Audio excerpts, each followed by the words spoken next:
రంగారెడ్డి జిల్లా చిన్నారం మండలం కొడగంచ గ్రామంలోని ఆదినారాయణ స్వామిని దర్శించుకున్న కాటా శ్రీనివాస్ గౌడ్ ఈ సందర్భంగా ఆయన మాట్లాడుతూ ఆదినారాయణ స్వామి దయ వల్ల కాంగ్రెస్ పార్టీ అధికారంలోకి రావడం సంతోషకరమని అలాగే కాంగ్రెస్ పార్టీ ప్రవేశపెట్టినటువంటి 6 గ్యారెంటీలను ప్రజలకు అందే విధంగా చేస్తామని రాబోయే కాలంలో ఇంకో 10,000 కాంగ్రెస్ పార్టీ అధికారంలో ఉంటుందని ప్రజలు భగవంతుని ఆశీస్సులతో ఇందిరమ్మ రాజ్యం మళ్లీ వచ్చింది అని అన్నారు. అలాగే స్వామివారి ఆశీస్సులు ప్రజలపై కూడా ఉండాలని కోరుకుంటున్నామని అన్నారు.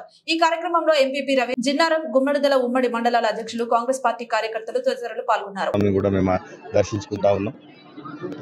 మరి ఆదినారాయణ స్వామి దయ వల్ల మరి కాంగ్రెస్ పార్టీ కూడా అధికారంలోకి రావడం, మరి కాంగ్రెస్ పార్టీ ఏవైతే తీసుకొచ్చిన 6 గ్యారెంటీలు కూడా మరి ప్రజలకు అందించే విధంగా మరి కాంగ్రెస్ పార్టీ కార్యకర్తలు కావచ్చు, మరి అందరం కూడా ఇంటింటి గడప గడప కూడా తీసుకెళ్తా ఉన్నాం.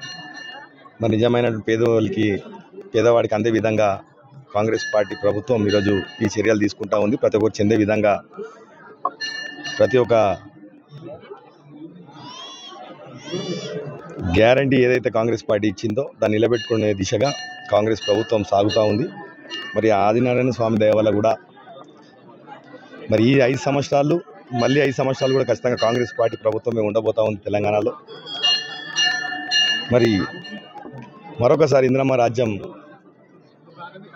వచ్చింది. మరి ప్రజలందరి ఆశీర్వాదం వల్ల, భగవంతుని ఆశీర్వాదం వల్ల మరి ఆదినారాయణ స్వామిని కూడా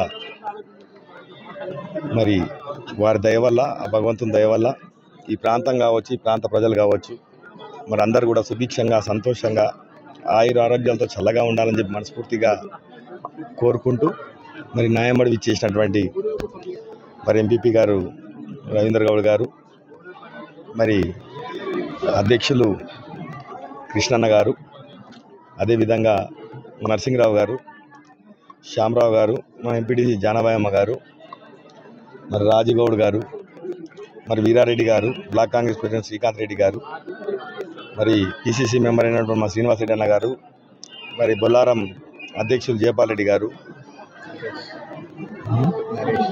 మరి ఎంపీటీసీ నరేష్ గారు, మరి అందరం కలిసి ప్రతి సంవత్సరం కూడా ఇదే మాదిరిగా మేము వస్తూ ఉంటాం. మరి ఈసారి కూడా వచ్చి మరి ఆ భగవంతుని ఆదినారాయణ స్వామిని దర్శనం చేసుకోవడం చాలా సంతోషం అనిపిస్తుంది. మరి ఈ యాజమాన్యాన్ని కానీ ఇక్కడ ఉన్నటువంటి అందరికీ కూడా ఆ భగవంతుడు చల్లగా చూడాలని చెప్పి కూడా మనస్ఫూర్తిగా కోరుకుంటాం.